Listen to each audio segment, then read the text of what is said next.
Okay, so today we're looking at a story that, honestly, it's set somewhere. Beautiful Yosemite National Park. You think, peace, nature, right. Absolutely.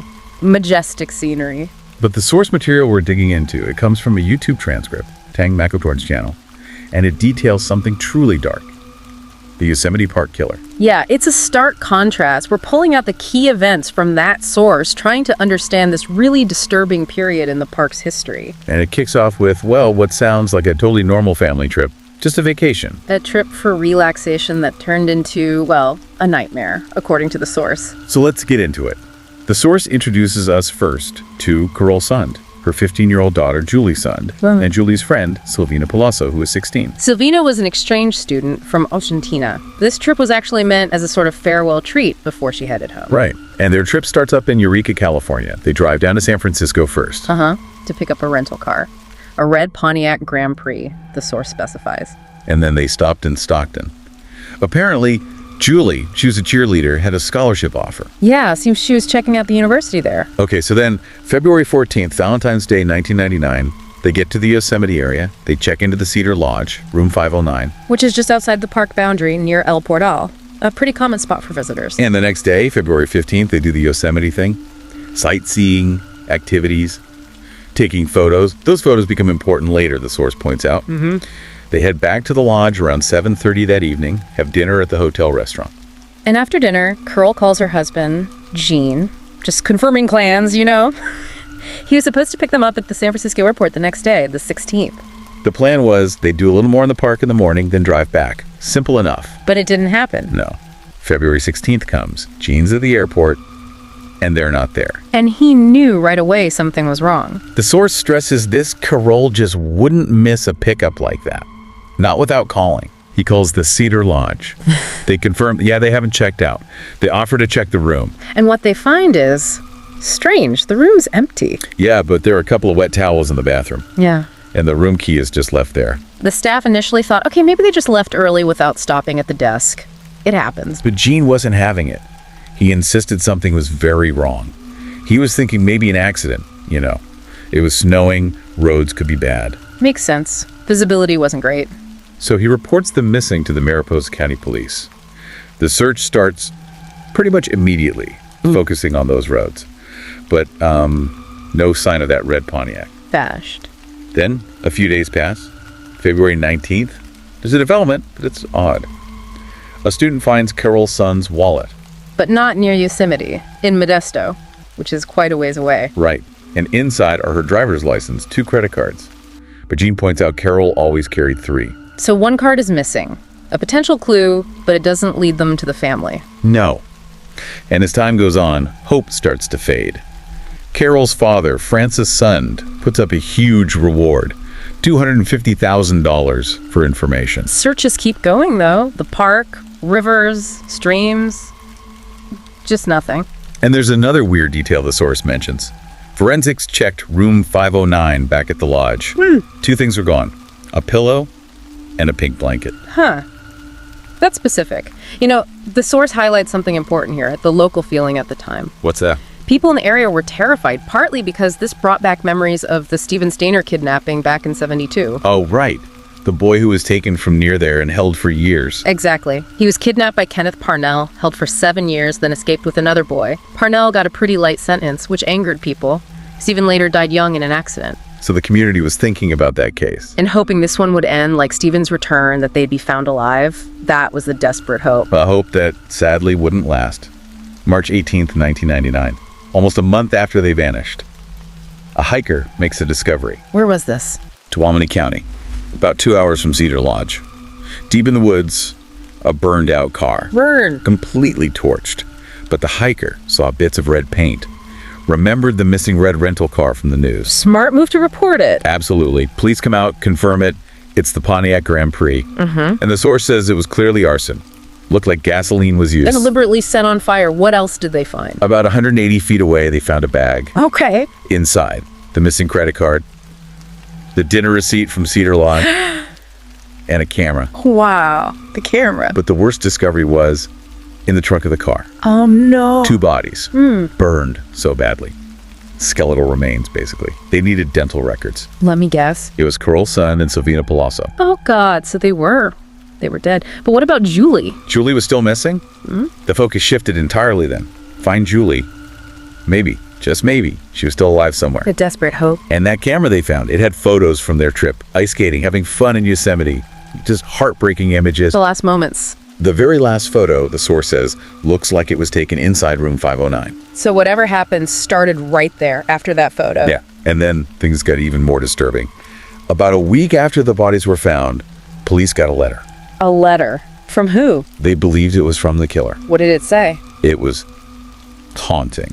At the top, it said, "We had fun with this one." Chilling. And at the bottom, there was a drawing, a map, basically, of Don Pedro Reservoir. Indicating where Juli was. That's what it seemed like. Just pure defiance. The source notes the reservoir is about 30 miles from where they found the car. So did they go there? Immediately, police swarmed the areas shown in the drawing. They found a body in the reservoir. Estimated it had been there about a month. It was Juli. It was Juli's son. Her throat had been cut. Horrible. Yeah. Any other evidence? Yes. Pink synthetic fibers were found on her body. The pink blanket from the hotel room. Exactly. And the letter itself yielded clues, fingerprints on the stamp, and DNA from saliva on the envelope. Male DNA. So they had DNA, fingerprints. They must have started looking for suspects. They did. They brought in two guys initially, Eugene Dykes and Michael Larrabee. Why them? Well, according to the source, they both had connections to Carole's bank account, somehow accessed it. Plus, they had really long, violent criminal records, assault, drugs, you name it. They looked plausible. Did they confess? Larrabee denied everything, but Dykes confessed, said he killed all three, and that Larrabee was in on it. So they arrested them. Case closed. They were arrested, yes. Yeah. And there was this huge sense of relief, the monsters were caught. But the source points out something crucial. What? As police pressed Dykes for details, his story just didn't match the evidence. The specifics were wrong. So they suspected it wasn't him. They had serious doubts. They hadn't actually caught the real killer. Okay. So what happened? Well, that doubt turned into certainty in the worst way possible. July 1999, just a few months later. And Dykes and Larrabee are still locked up. Man. Another horrific crime happens, this time actually inside Yosemite National Park. Oh my God, who? A young woman named Joie Armstrong. She was 26, a naturalist working for the park, lived alone in a cabin there. Dedicated to the park. Yeah. She missed a meeting with friends on July 21st. They got worried when they couldn't reach her. So they checked on her. Park rangers did. Yeah. Went to her cabin, her car was there, door was slightly open. Not a good sign. Inside, signs of a struggle, bloodstains. But Joie was gone. A search started right away. Did they find her quickly? Tragically, yes. Police joined the search. About 300 feet from her cabin, near a stream, they found a body. Joie. It was a female body, but it was mutilated, headless. Signs of torture, sexual assault. Oh, horrific. Unbelievable. They couldn't ID her immediately without the head. Yeah. But given the location, the timing, it was almost certainly Joie. And the source mentioned something heartbreaking about her mother. Yeah. Her mom was actually on her way to visit Joie. Saw a newspaper headline about her daughter being found dead, described as headless, before the police even officially told her. That's just awful. And this happened while the other suspects were in jail. Exactly. Total fear and confusion again. If Dykes and Larrabee didn't do the first murders, and they couldn't have done this one, who was it? So the investigation starts again, basically from scratch for Joie's murder. Right. And they found key forensic evidence near her cabin. Unusual tire tracks. What kind? Looked like an SUV or maybe a Jeep. The source mentions an international scout was suspected, and unknown footprints nearby. Any witnesses? Yes. Someone reported seeing a blue SUV or Jeep parked near Joie's cabin around the time she disappeared. Okay, so they start checking vehicle registration. Yep. Looked for matching vehicles in the area. Found two possibilities. One belonged to a man named Kari Steiner. Kari Steiner. Wait, does the source connect him? Oh, yeah. Big time. Kari Steiner worked as a handyman. Where? No, not the Cedar Lodge. The Cedar Lodge. The same hotel where Carole, Juli, and Silvina stayed. That's wow. But the name, Stayner. Exactly. Kari Steiner was the older brother of Steven Stayner, the boy who was kidnapped all those years ago. This story just keeps getting darker. So they found Kari. They located him. He seemed uncooperative, the source says. They searched his backpack, his vehicle, an international scout, took photos of the tires, searched his staff room at the lodge too. Nothing immediately obvious. But tires. That was the key. July 22nd. Police compare the photos of Kari's tires to the tracks found at Joie's cabin. A match. A perfect match. Kari Steiner's vehicle was at the scene. So they went to arrest him. They tried. Went back to Cedar Lodge, but he was gone. Yeah. He'd fled. A manhunt started immediately. Kari Steiner, dangerous, wanted for murder. How long was he on the run? Not long. July 24th, they caught him. At a nude camp of all places in Sacramento. Did he resist? No. Surrendered peacefully, according to the source. And they brought him in for questioning. They could. And he made a specific request. He wanted to talk to one particular officer, Jeff Rainick. Why him, did the source say? Not explicitly why, but he did talk to Rainick. And what he said was chilling. What was it? He basically said, I'm a bad person. Said sometimes he felt peace, but other times, all he thought about was killing people. A confession. He confessed to killing Joie Armstrong first, but then it got worse. He confessed to the others. Yes. Kari Steiner admitted he also killed Carole Sund, Juli Sund, and Silvina Pelosso. So Dykes and Larrabee, they were innocent of those crimes. Their confessions were false. Completely false. Steiner was the one, and his motive. What did he say? The source says he admitted he'd had this fantasy, this urge, for a long time, to rape and kill women. Just a compulsion. God, the source goes into his background, right? Trying to understand this. Yeah, he tried to piece things together. Born 1961 in California, 5 siblings, including his younger brother Steven. And Steven's kidnapping in 72. Kari was 11 then. Right. And the source suggests that the parents' intense focus on finding Steven led to, well, neglect of the other kids. Kari felt this deeply, resented it. Felt unwanted.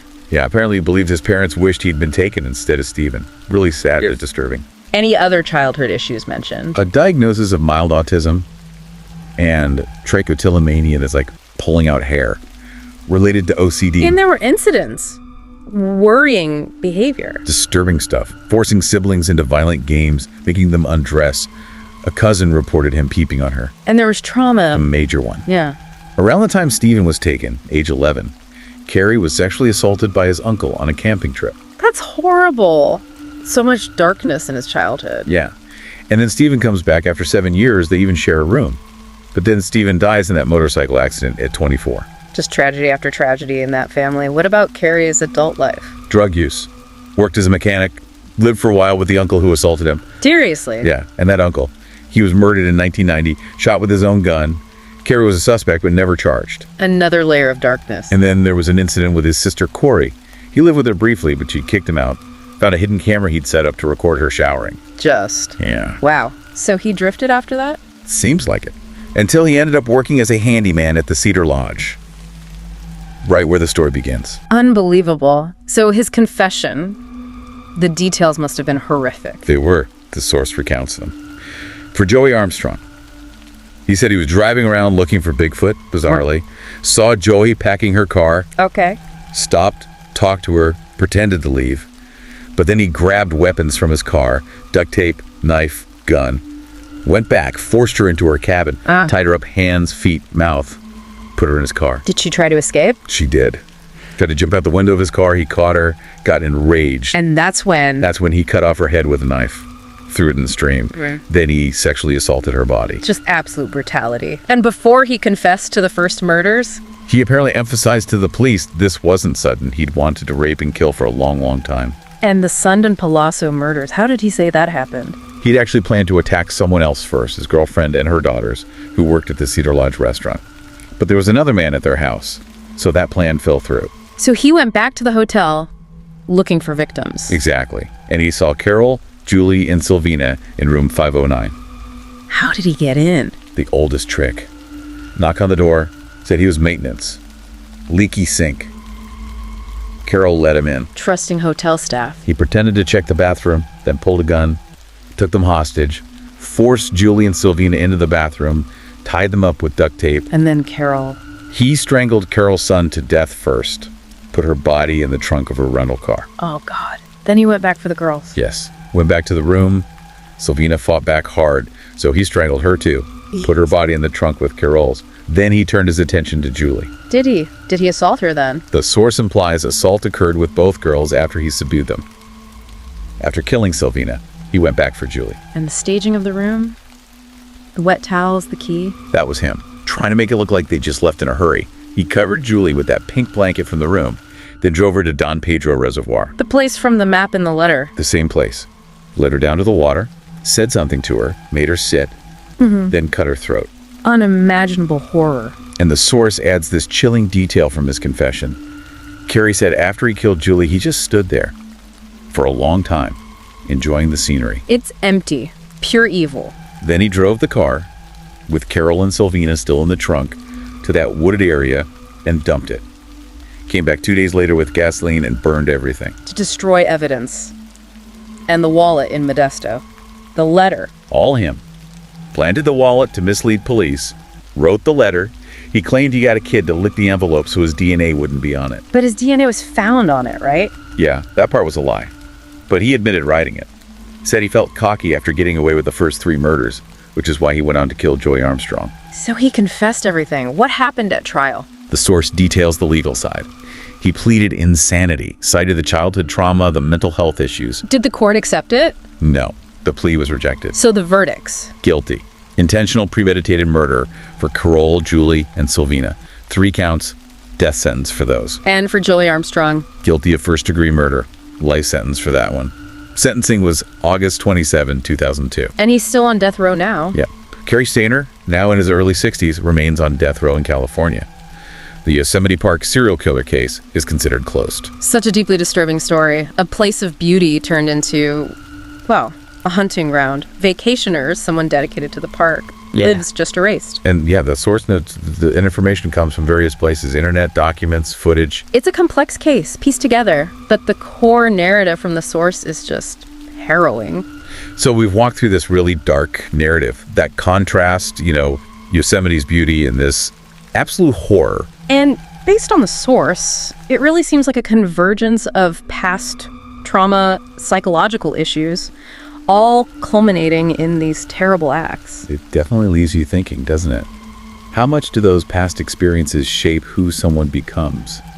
And, maybe more unsettlingly, how well do we ever really know what darkness someone might be carrying inside? A sobering thought indeed. It really is. Well, thank you for going through this difficult story with us today. Thank you. Goodbye for now. And if you found this exploration compelling, please do like, share, and subscribe to our channel, Horror Docs, for more deep dives into these kinds of stories.